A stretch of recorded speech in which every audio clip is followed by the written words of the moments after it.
El agrado de la religión, por Jonathan Edwards. Come, hijo mío, de la miel, porque es buena, y el panal es dulce a tu paladar. Así será a tu alma el conocimiento de la sabiduría. Si la hallares, tendrás recompensa, y al fin tu esperanza no será cortada. Proverbios 24, del 13 al 14.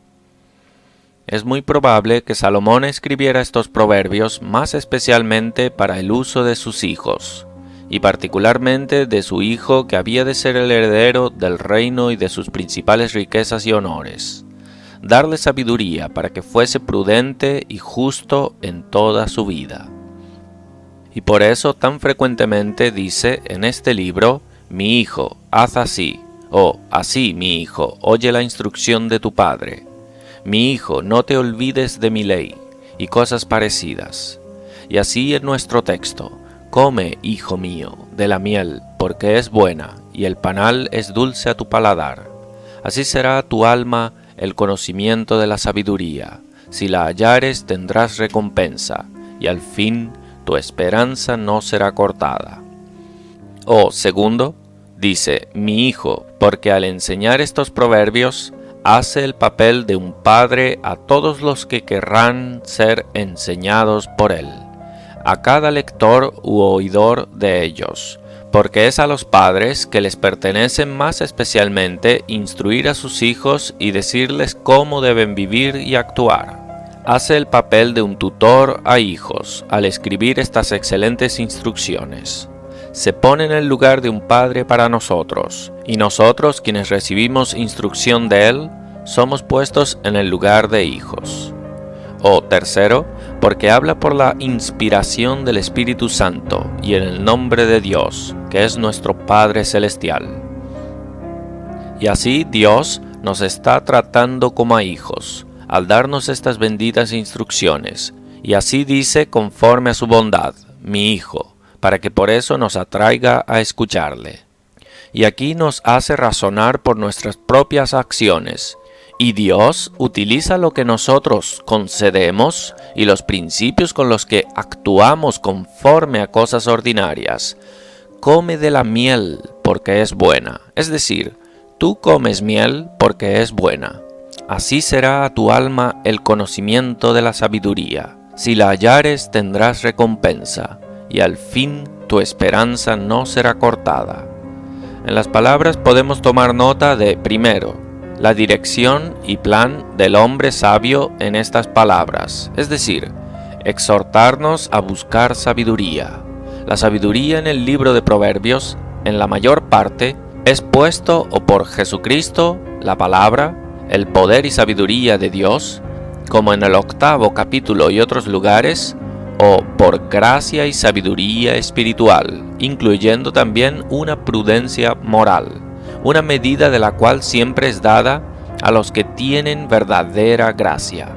Estas dos cosas pueden ser resueltas en lo mismo, pues verdadera sabiduría y gracia en el corazón no es nada más sino Cristo habitando en el sabio, el Espíritu de Cristo en el piadoso, pues ellos son los templos de Jesús. Así, sea la manera en la que tomemos estas palabras, se trata de lo mismo, pues si por sabiduría entendemos Cristo, entonces el significado es que Cristo es agradable al alma cuando lo hallamos y obtenemos un interés en él.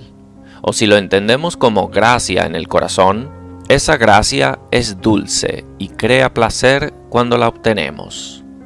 La gracia es obtenida al mismo momento que Cristo es obtenido, y la diferencia que hay entre la dulzura de la gracia y el agrado de Jesucristo es poca. Segundo, observar el argumento que es utilizado para persuadirnos a buscar sabiduría, su agrado. Tercero, la comparación utilizada aquí para imponernos este argumento, es decir, comer miel por causa de su dulzura. Come miel porque es buena, y el panal es dulce a tu paladar. No vamos a tomar esto como un mandamiento, sino como una concesión. Es decir, tú comes miel por causa de su dulzura, y ahí está la misma razón por la que deberías buscar sabiduría y obtener gracia. Pues por más que te haya parecido una cosa insípida antes de haberla probado, la hallarás tan dulce como la miel. Así será a tu alma el conocimiento de la sabiduría.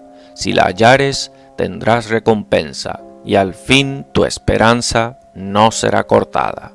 Doctrina. ¿Vale la pena ser religioso si solo fuera por su agrado? Tú comerás miel, dice Salomón, solo por su agrado, y porque es dulce a tu paladar. Y ahí está la misma razón por la que vale bien la pena buscar sabiduría y gracia, pues esto es tan dulce como la miel cuando la hallas. Espero que esto se aclare más allá de contradicción y demuestre más allá de objeción por 5 razones. Primero, la religión no niega a un hombre los placeres de los sentidos, solo tomados con moderación y con templanza y una manera correcta.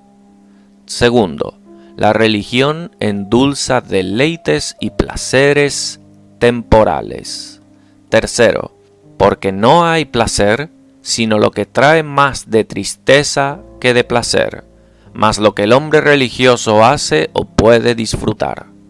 Cuarto, la religión no le trae ningún problema nuevo al hombre, sino lo que trae más de placer que de problemas. Quinto, el hombre religioso goza de placeres espirituales que son mucho mejores y más dulces que cualquier otro. Si todo esto es verdad, estoy seguro de que no se me puede negar que hay muchísimo deleite en una vida religiosa. Y es como decimos, que vale la pena ser religioso, si solo fuera por su deleite y agrado.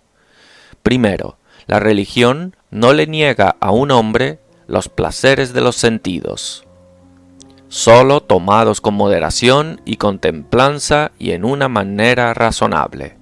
Dios nos ha dado de su abundancia redundante muchas cosas para el deleite de nuestros sentidos, para nuestro placer y gratificación. La religión no es una cosa que hace que estas cosas nos sean inútiles. No nos impide del gozo de ellas. El hombre sensual no puede vanagloriarse del gozo de ningún tipo de gratificación, sino de lo que el hombre religioso puede también gozar como él. No hay ninguno de los sentidos del que Dios no permita su gratificación. Sí, Él ha hecho mucha provisión para sus gratificaciones. La religión nos permite tomar el completo conforto de nuestra comida y bebida, todos los placeres razonables que han de ser gozados en conversación o recreación. Permite la gratificación de todos nuestros apetitos naturales bajo el gobierno de la razón. Y no hay ninguno de los 5 sentidos que no se nos permita agradar y gratificar. En verdad, la religión sí prohíbe la manera irrazonable y bruta del hombre malvado de gozar de placer sensitivo, que un hombre piadoso no desea y ningún hombre razonable elegiría. La religión nos enseña a usar confortes temporales como hombres y no como animales, como criaturas razonables y no como si no tuviera nada más sino sentidos y no entendimiento. La religión permite el gozo de deleites sensitivos con templanza, con moderación y con razón, pero el hombre perverso se harta con ellos.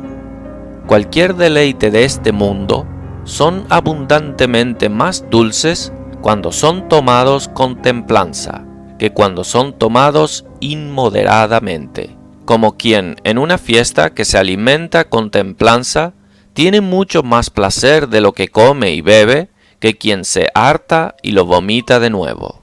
El piadoso tiene la prudencia de tomar deleites terrenales con moderación, pero el hombre malo es irrazonable en ello por ser tan codicioso y violento, que luego pierde el sabor de su placer.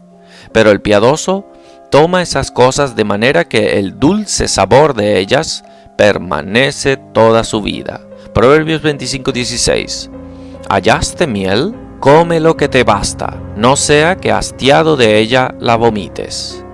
El hombre justo tiene la prudencia para no comer más miel que la que puede digerir y para que su sabor pueda permanecer. Segundo, la religión endulza deleites y placeres temporales. La religión no solo nos permite gozar de confortes temporales, sino que añade una nueva dulzura a ellos más allá de lo que los hombres malos y sensuales pueden hallar en ellos. Cuando el hombre perverso busca deleites sensuales con maldad, lo hace contra su razón y conciencia. Su carne lo conduce contra su mente. Su entendimiento no lo consiente, sino que se le opone en ello. De manera que él goza de sus placeres con guerra consigo mismo. Su propia razón y conciencia se le oponen, lo cual le quita la dulzura del placer, y su cuerpo solo es participante del placer, y no su mente. Él goza de placeres, pero hay un aguijón en ellos, y mientras tanto la conciencia ruge y no le dará paz. Su propia razón no le dejará solo para disfrutar de ellos en paz. Pero el piadoso, tomando esos deleites conforme a la razón y conciencia, su hombre interno consiente con su parte externa en el gozo de ellos y participa con él en ello. Y es una fiesta agradable que el cuerpo y el alma disfrutan juntamente. Su razón, la facultad más elevada del hombre, le da permiso y su conciencia le felicita en ello, y no hay tal molestia perpleja en su pecho como el malvado tiene, sino que todo es hecho con paz y sin el aguijón de la conciencia. La criatura razonable nunca se siente mejor y más tranquila que cuando actúa razonablemente y conforme a la naturaleza de un hombre, y como consistente consigo mismo. Y como ya hemos dicho, los deleites temporales del cristiano son mucho más dulces que los placeres terrenales del malvado, porque son tomados con moderación. Así también son tomados en sus propias temporadas y, en otros respectos, en su manera correcta. Todo es más bello y más agradable en su temporada. La nieve no es bella en el verano, o la lluvia en la cosecha. Eclesiastés 3:11. Todo lo hizo hermoso en su tiempo. El cristiano participa de los confortes de esta vida con una mente honesta y con sencillez de corazón. Esas cosas que son disfrutadas con una mente honesta son mucho más dulces y placenteras que los gozos de un corazón malvado. Leemos en el segundo capítulo de Hechos, en el último verso, que los cristianos primitivos comían juntos con alegría y sencillez de corazón. Proverbios 16:8. Mejor es lo poco con justicia que la muchedumbre de frutos sin derecho. El hombre malvado, aunque tiene los placeres de esta vida, aún así participa de ellos con miedo. Vive en un miedo servil todos sus días de muerte e infierno. Come y bebe con miedo, en miedo, y esto le quita mucho del deleite de lo que goza. Aunque un hombre sea rico y le vaya suntuosamente, aún así, si come y bebe en miedo de su vida, esto le quita todo el conforto de sus riquezas. Si uno vive en el gozo de muchas cosas buenas, aún así, si vive de manera que es expuesto a un enemigo continuamente, un hombre que reside en una cabaña vive mejor que él. Alimenta a un malhechor condenado a la horca con comida más rica. Él no tendrá tanto conforto como el que come solo pan y agua sin miedo. El hombre perverso toma estas cosas como un ladrón que tiene miedo de la sacudida de una hoja. Proverbios 28:1. Huye el impío sin que nadie lo persiga. También Job 24:17. Pero el cristiano participa de sus deleites en seguridad y sin miedo. Puede comer y beber sin terrores, con audacia y confianza. Los confortes terrenales del cristiano también son muy endulzados por la consideración del amor de Dios, que Dios es su Padre y amigo, y les da estas bendiciones por amor a ellos, y porque se deleita en ellos. Pero el perverso no puede tener garantía de que sus goces no les sean dados a él en ira y en juicio. Los deleites del piadoso también son muy endulzados porque son gozados en amor y paz. Come y bebe en amor a Dios y a Jesucristo, y en paz con sus prójimos y caridad hacia todo el mundo. Proverbios 15:17. Mejor es la comida de legumbres donde hay amor, que de buey engordado donde hay odio. Y Proverbios 17:1. Mejor es un bocado seco y en paz, que casa de contiendas llena de provisiones. Eclesiastés 4:6. Más vale un puño lleno con descanso, que ambos puños llenos con trabajo y aflicción de espíritu. Tercero, no existe placer sino lo que trae más de tristeza que de placer, excepto lo que el hombre piadoso o hace o puede disfrutar. Los placeres pecaminosos, irrazonables y animales del perverso acarrean más tristeza con ellos.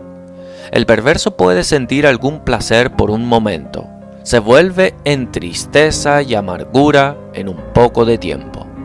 Y entonces hasta en esta vida no es sino un poco de placer que es disfrutado en su tiempo y que es rápidamente y se vuelve en amargura en el reflejo y hace tal desorden en la mente y alboroto en el alma que la inquietud perdurable contrapesa mucho más que el placer efímero. Todos los placeres del pecado, en su mayor parte, sí traen más de tristeza que de placer en esta vida, sean los placeres de la pereza, del lujo, o embriaguez, o disturbios, o fornicación. Si estas cosas fuesen dejadas solas, la vida de un hombre, en lo general, le sería mucho más agradable. Ellas les dan muchísimo problema a sus mentes, y prácticamente destruyen toda la paz por el miedo, o acusación de conciencia, o vergüenza y desgracia en el mundo, la ruina de sus hijos y cosas semejantes, y también a sus cuerpos, la sensualidad al ser una fuente de todo tipo de enfermedades, y la ruina de sus bienes. Y de muchas otras maneras, los vicios arruinan el conforto de la vida de un hombre. Y solo son los placeres que la religión prohíbe que hacen eso. Proverbios 23:32. Mas al fin como serpiente morderá, y como áspid dará dolor. Cuarto, la religión no da ningún problema nuevo al hombre, sino lo que tiene más de placer que de problemas. Hay un arrepentimiento de pecado. Aunque Dios requiera una profunda tristeza por el pecado para la salvación, aún así la misma naturaleza de eso implica deleite. El arrepentimiento de pecado es una tristeza que surge de la visión de la excelencia y misericordia de Dios. Pero la comprensión de la excelencia o misericordia debe necesaria e inevitablemente causar placer en la mente del que la contempla. Es imposible que alguien vea alguna cosa que le aparece excelente y no la contemple con placer. Y es imposible ser afectado con la misericordia y amor de Dios y su disposición a ser misericordioso hacia nosotros y a amarnos, y no ser afectado con placer ante las ideas de eso. Pero esta es la misma afección que causa el verdadero arrepentimiento. Por más que parezca ser una paradoja, es verdad que el arrepentimiento es una tristeza dulce. De modo que cuanto más de esta tristeza, mayor es el placer. Especialmente se derivan y acompañan grandes deleites. El arrepentimiento limpia la mente y la deja tranquila y serena, y le trae el bien del conforto al alma. Es el viento que expulsa las nubes, deja un cielo claro y deja los rayos del conforto descender. Hay abnegación, también será reconocida entre los problemas de los piadosos, y sus dedicaciones y diligencias en su camino cristiano, y mortificación en sus combates. Pero quien haya probado la abnegación, puede dar en su testimonio que nunca tienen la experiencia de mayores placeres y alegrías que después de grandes actos de abnegación. La abnegación destruye la misma raíz y fundamento de tristeza, y no es nada más sino la punción de una llaga dolorosa y grave que efectúa una cura y trae abundancia de salud como una recompensa por el dolor de la operación. Reproches y la malicia y envidia del malvado pueden también ser reconocidos como algo de los principales problemas del piadoso, pero el verdadero cristiano es de tal mente magnánima, significa benevolente o clemente, que normalmente puede despreciar esto y volver a los brazos de Jesús, su mejor amigo, con mayor deleite. El mundo los odia, pero ellos pueden estar de buen ánimo, porque Cristo ha vencido el mundo. Y aunque ellos mismos no perciban cómo, en el momento de esos reproches, conduce a sus confortes después, aún así, Dios en su sabia providencia lo efectúa para sus alegrías y mayor iluminación. Los reproches son ordenados por Dios para este fin, para que puedan destruir el pecado, que es la principal raíz de los problemas del hombre piadoso, y su destrucción es un fundamento para el deleite. Es un fundamento para el deleite, y cuando el piadoso los soporta con paciencia, Dios comúnmente recompensa por sus reproches. 2 Samuel 16:12. Quizá mirará Jehová mi aflicción, y me dará Jehová bien por sus maldiciones de hoy. Y así las otras persecuciones de los malvados con las que los cristianos pueden enfrentarse. Ve lo que Cristo manda a respecto de vituperios y persecuciones. Mateo 5, 11 y 12. Bienaventurados sois cuando por mi causa os vituperen y os persigan, y digan toda clase de mal contra vosotros, mintiendo. Gozaos y alegraos. Y Santiago 1:2. Hermanos míos, tened por sumo gozo cuando os halléis en diversas pruebas. Y encontramos que los apóstoles actuaron conformemente. Hechos 5:41. Y ellos salieron de la presencia del concilio gozosos de haber sido tenidos por dignos de padecer afrenta por causa del nombre. Y esta era la práctica de otros cristianos en esos tiempos. Hebreos 10:34. Y el despojo de vuestros bienes sufristeis con gozo. Quinto, la quinta razón por la que valdría la pena ser religioso si solo fuera por su agrado, es que el hombre religioso goza de placeres espirituales que son mucho mejores que cualquier otros.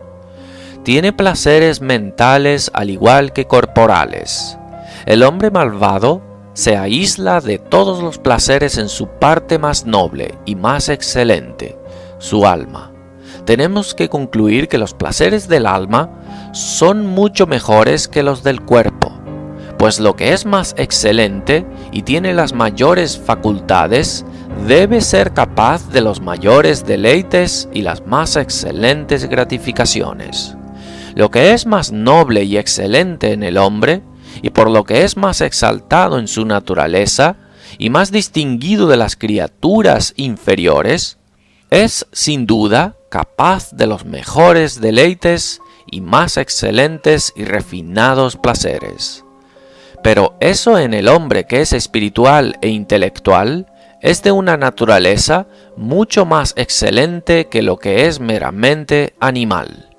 Por tanto, se deducirá que placeres espirituales e intelectuales son mucho más elegibles que los que son terrenales.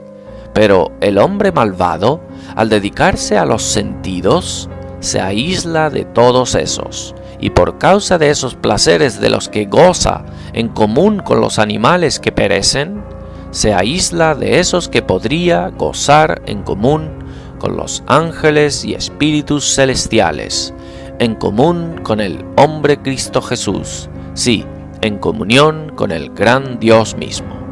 Primero, la religión endereza todo en el alma. La religión endereza todo en el alma y regula sus facultades y operaciones según su orden genuina y más natural. El pecado confunde todo en la mente y pone todo en confusión y alboroto. La razón es puesta más baja, y codicia y pasiones son puestas en el trono, y los sentidos son puestos en la sede del entendimiento.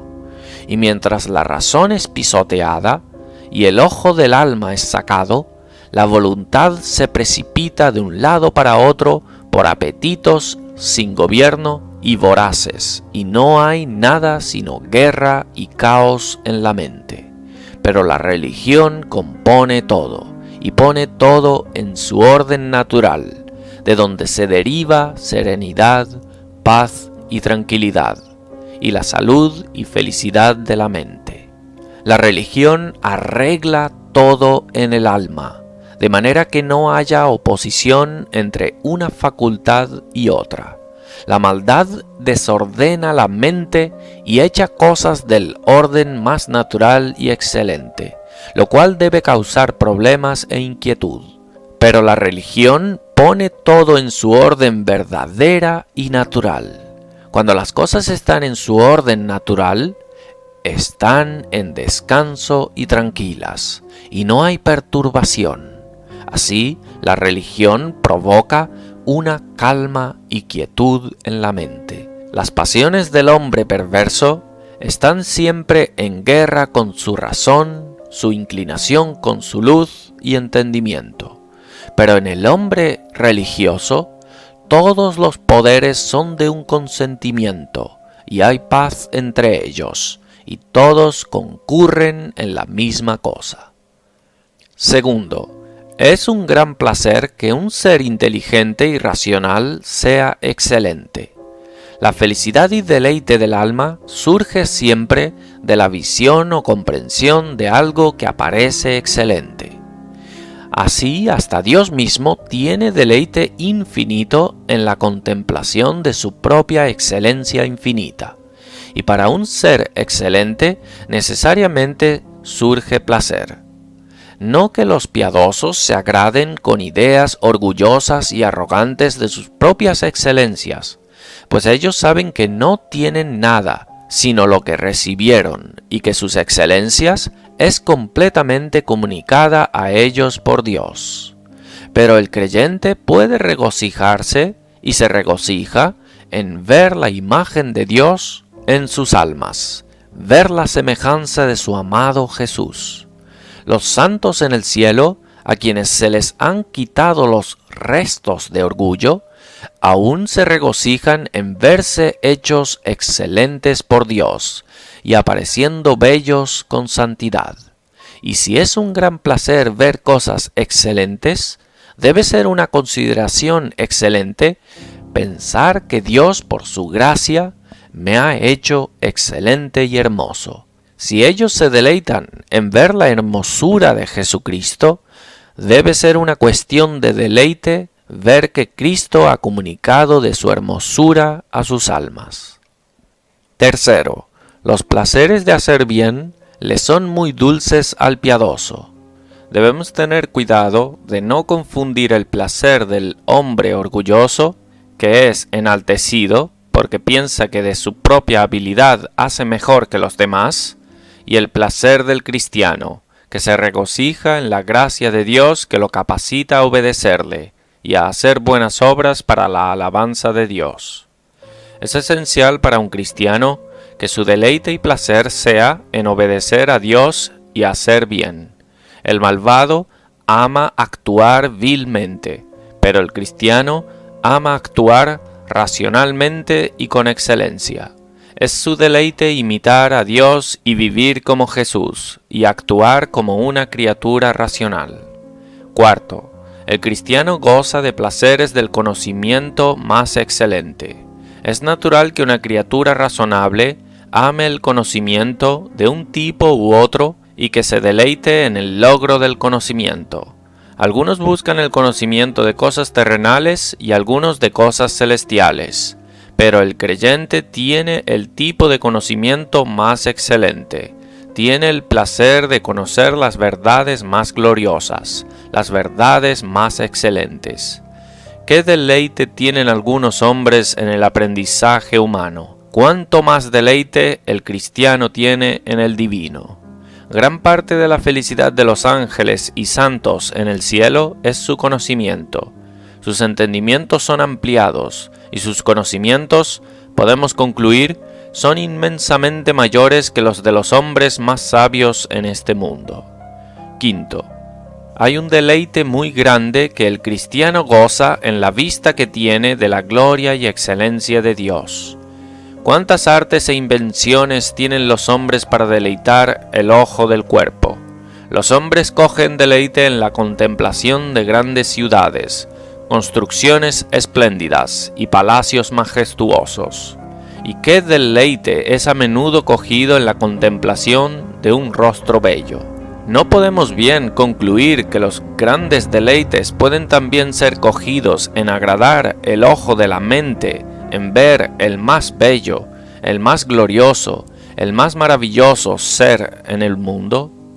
Sexto, el hombre piadoso se deleita indeciblemente en pensar que Dios, el gobernador del mundo y el ser más excelente, le ama y es su amigo. ¿Qué deleite tienen los hombres a veces en el amor de sus criaturas compañeras, que piensa que son excelentes? Y ¿podemos ser tan insensatos como para pensar que hay alguna comparación entre esto y el deleite que el piadoso tiene en pensar que Dios es su amigo? Sí, que les ama con un amor muy grande, que se ha dado a ellos y cosas semejantes. Cuando él alza su mirada al cielo y se asombra del poder maravilloso de Dios que creó y ordenó el sol, luna y estrellas, él puede tener la satisfacción de pensar que el gran autor de todas estas cosas es su amigo. Cuando considera la estructura curiosa y constitución de la creación, sea que mire con admiración el orden armonioso de los cuerpos celestes, la bella disposición de cosas en la faz de la tierra, o la hábil hechura del cuerpo humano, él aún tiene la satisfacción de pensar que este sabio artífice es su amigo, y con toda su sabiduría comprometida para su bien y felicidad. La misma consideración le debe ser igualmente de agradable cuando considera la providencia de Dios, de que Él es el gobernador supremo del mundo, y dispone de todas las personas y cosas en Él como quiera. Cuando reacciona con cosas adversas o enemigos entre los hombres, Él tiene esto para consolarlo. Y cuando considera el terrible trato de Dios con los pecadores, o la terrible derrota de ellos a veces en este mundo, o sus destrucciones eternas en el futuro, Él puede considerar que Dios es tierno, gracioso y lleno de amor hacia Él. Y cuando reflexiona sobre las riquezas infinitas de su gracia, declarada en el Evangelio y concedida en el mundo celestial, él puede pensar que Dios tiene un amor tan grande por él como para desearle toda la felicidad que sus tesoros infinitos ofrecen, y su naturaleza puede recibir. Séptimo, para el piadoso, lo más dulce es contemplar la belleza y gozar del amor de Cristo el Mediador. Él aparece el más bello para ellos, que cualquiera en el mundo. Él es para ellos como la rosa y el lirio, como un manojo de mirra. Su amor es una fragancia dulce. Nadie puede decir del poder de esa alegría que se siente por la consideración de que una persona tan hermosa les ama al punto de dar su vida por ellos. Nadie puede decir del poder de esa alegría que se siente por la consideración de que una persona tan hermosa les ama al punto de dar su vida por ellos. Octavo, lo que aumenta y promueve el placer de sociedad es la excelencia y amor de aquellos con los que conversamos. Pero los santos son los excelentes de la tierra, están poseídos de excelencia de la mayor clase, y sólo ellos están dotados con verdadera excelencia. Proverbios 12:6. Las palabras de los impíos son acechanzas sangrientas, pero a los rectos su boca los librará. Y Proverbios 17:27. El de espíritu sereno es hombre entendido. Y ciertamente en tal conversación se encuentra el mayor deleite. Salmo 16, 2 y 3.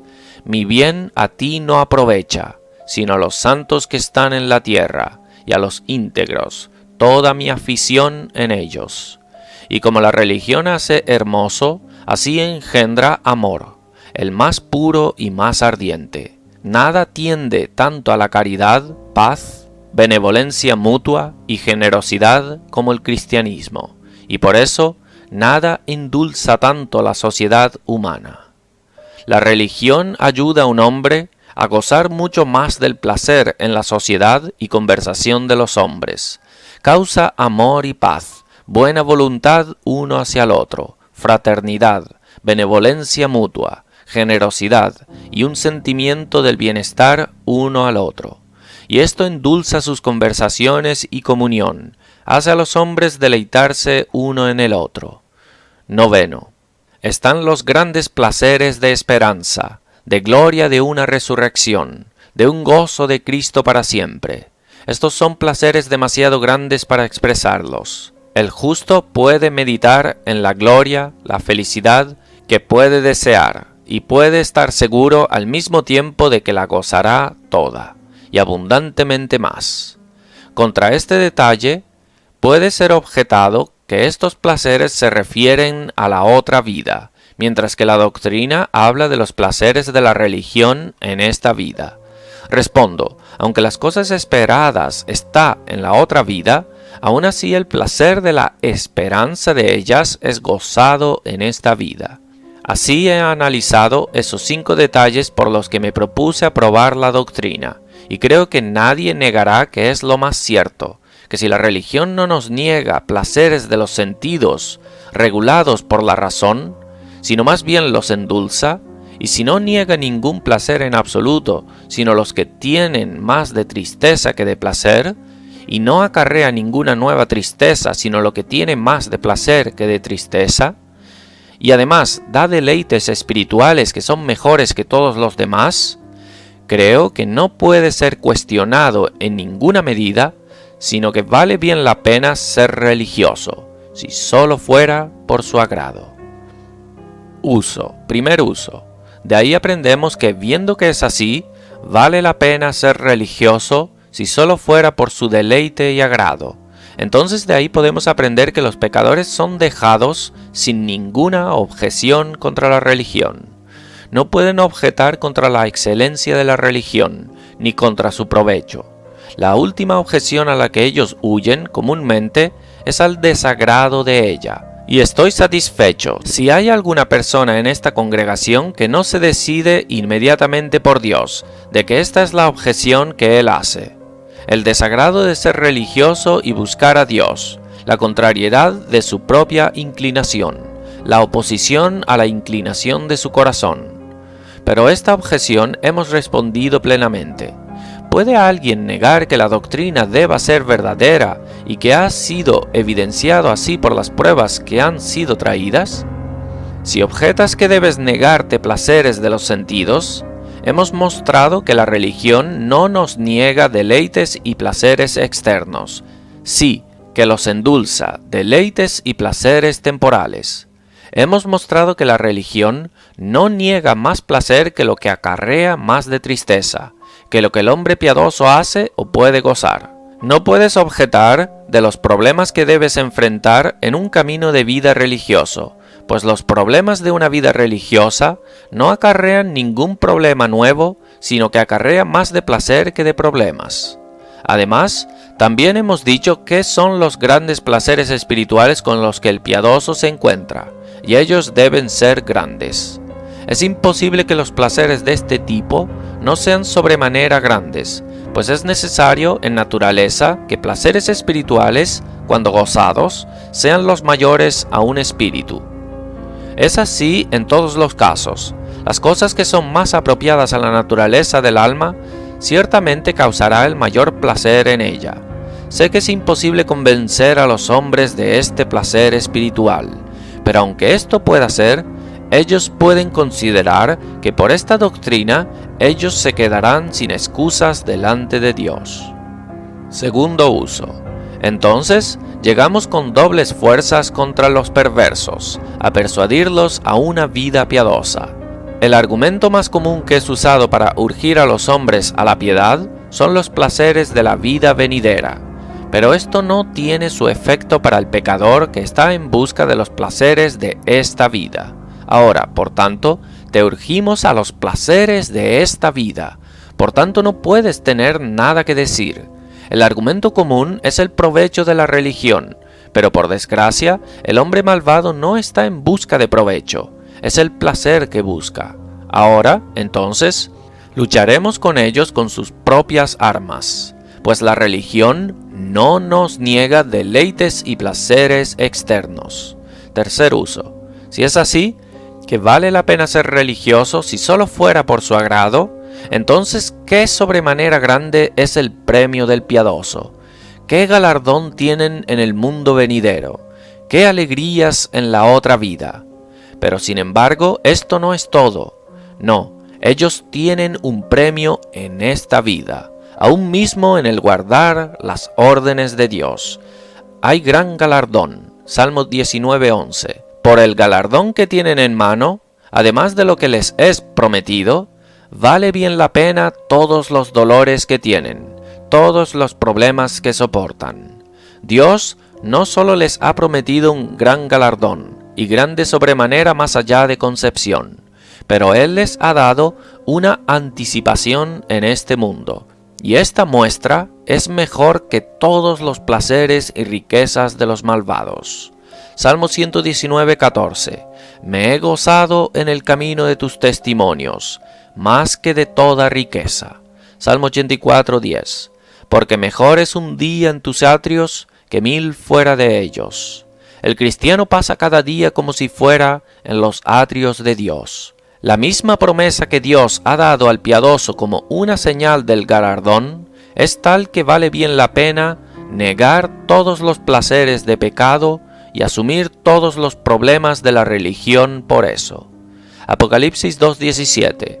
Al que venciere, daré a comer del maná escondido, y le daré una piedrecita blanca, y en la piedrecita escrito un nombre nuevo, el cual ninguno conoce sino aquel que lo recibe.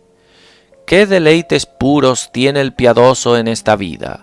Qué grande, entonces, es el galardón del justo, si tienen tal gran galardón en la vida venidera, y un galardón tan grande en esta vida por añadidura.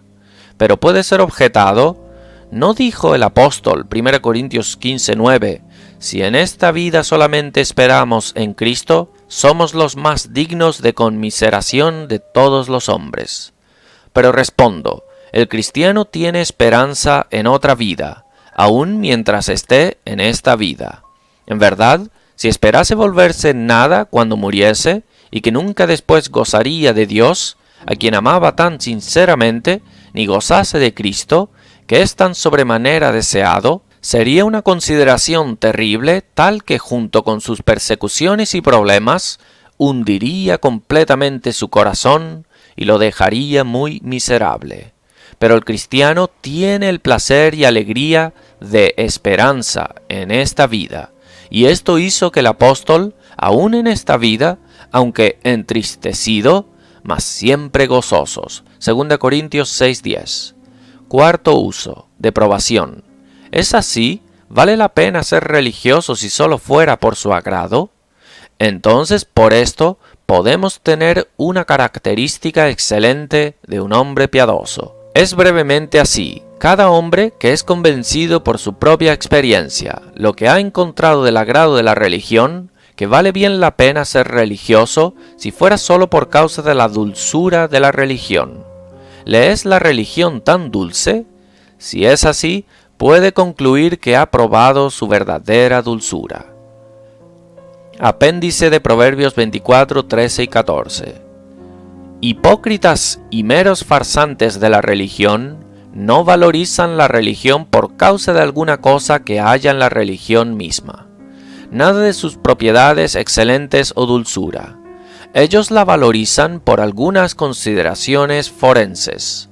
Algunos valorizarán la religión porque les da un nombre y honra entre el pueblo de Dios, para que puedan ser estimados santos eminentes y los hijos de Dios y favoritos peculiares del cielo. El pueblo de Dios, quienes realmente lo son, honran y estiman mucho a alguien que ellos piensan que pertenece a Jesucristo. Ellos se deleitarán en estar en sociedad con ellos, preferirlos por encima de sí mismos y hablar para sus honras. Y este es el galardón de hipócritas, en el cual se deleitan, y es el mismo fin más elevado que tienen por objetivo en sus comportamientos aparentes religiosos. Es sobremanera gratificante a la naturaleza del hombre caído ser tenido como excelente y honorable, y ser puesto por encima de los demás, sentarse en los lugares principales en las sinagogas, y ser contado más justo que los demás. Y para este fin están dispuestos a hacerse a costa de un rostro religioso y forma de piedad, y de una abnegación parcial. Así hacían los fariseos. Sus mortificaciones eran muy grandes, como estamos familiarizados en las Escrituras a respecto de ellos. Lucas 18:12. Ayuno 2 veces a la semana. Así tenemos otros relatos de ellos que nos dicen más sobre sus austeridades, que solían soportar el peso de un talento sobre sus cabezas, ponían espinas en la parte inferior de sus túnicas, para que pinchasen sus piernas conforme marchaban, que cargaban tableros de pedernal y amarraban cuerdas gruesas alrededor de sus cinturas. Se sometían a estas mortificaciones por causa de la honra, aplauso y veneración de los judíos. Lucas 20:46.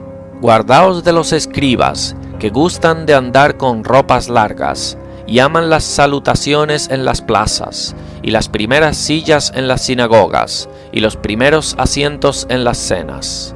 Así cogen muchas veces muchísimo placer en pensar consigo mismos cuánto son mejores que los demás, cuánto más eminentes y más amados por Dios. Lucas 18:11. No soy como los otros hombres, ladrones, injustos, adúlteros, ni aun como este publicano. Pero no valorizan la religión por sí misma, por motivo de algún deleite que tienen en los mandamientos de Dios o placer del que tienen experiencia en la piedad, que hace que la religión en sus estimas sea preferible a cualquier otro tipo de vida, cualquier cosa de la que ellos tengan la experiencia que los convenza de que vale bien la pena ser religioso si solo fuera por causa de la religión misma y de su dulzura.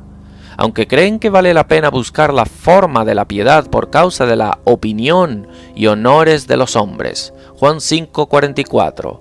¿Cómo podéis vosotros creer? Pues recibís gloria los unos de los otros, y no buscáis la gloria que viene del Dios único. O ellos valorizan la religión porque tienen placer en los pensamientos orgullosos que tienen de sí mismos.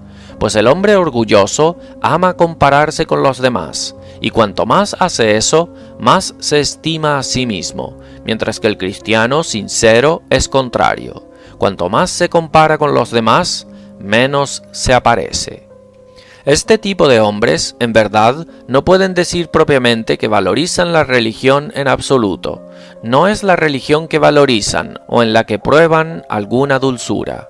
Es la honra de los hombres que valorizan, y sus propios pensamientos de sí mismos es en lo que prueban dulzura, y neciamente se engañan, y creen que prueban la dulzura en la religión, y que realmente tienen la experiencia de los verdaderos placeres de la piedad.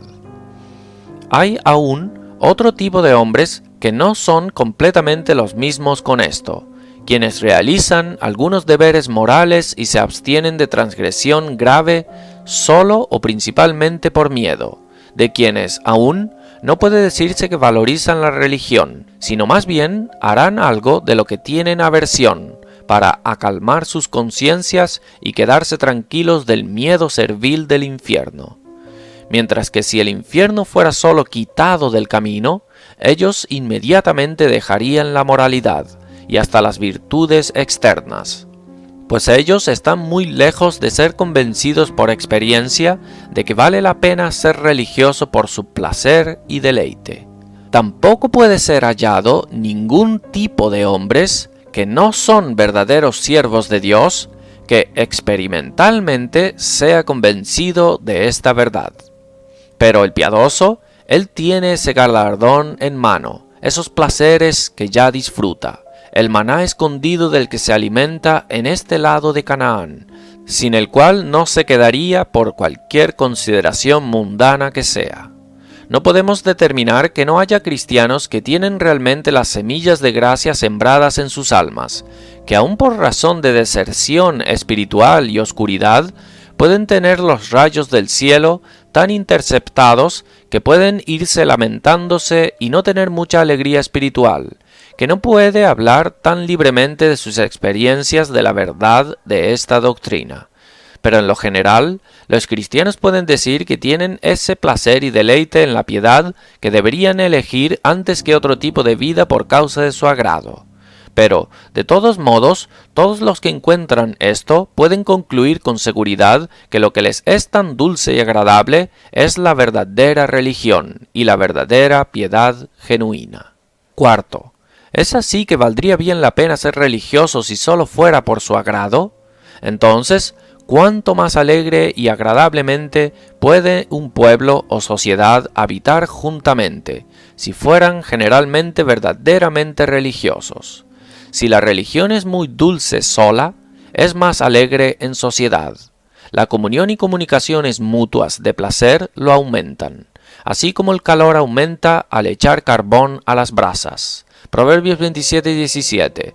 El hierro con hierro se afila, y un hombre aguza el rostro de su amigo.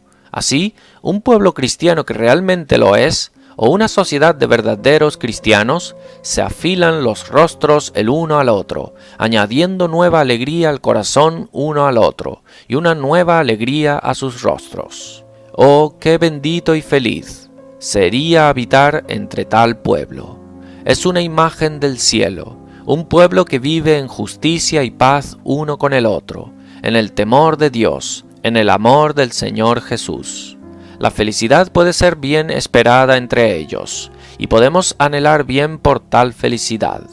No solo promueve el interés de sus almas e invita a Dios a descender en medio de ellos, sino que hace que sus riquezas, sus honras, sus reputaciones y sus confortes de todas las maneras sea aumentado. Cuando pensamos sobre ello, podemos anhelar por eso y orar por eso, y decir, feliz es ese pueblo que está en tal caso. Pero ¿dónde, desgraciadamente, dónde lo encontraremos? Oh, la insensatez de los hijos de los hombres, es culpa de ellos que no sea así. Sí, si no es así en esta misma ciudad, será nuestra culpa. Que cada uno haga su parte, y este lugar será así de feliz, y nosotros, los habitantes de la misma, podremos gozar de este placer. Que cada uno de nosotros cuide el uno del otro, y resultará que todos en general serán del mismo modo. Sí, y a los que Dios ha llamado del mismo modo, tienen compasión de las almas de sus prójimos, y no cesan de ser importunos con Dios por ellos, e incesantes en sus propios esfuerzos, cada uno según su oportunidad y según su lugar y puesto.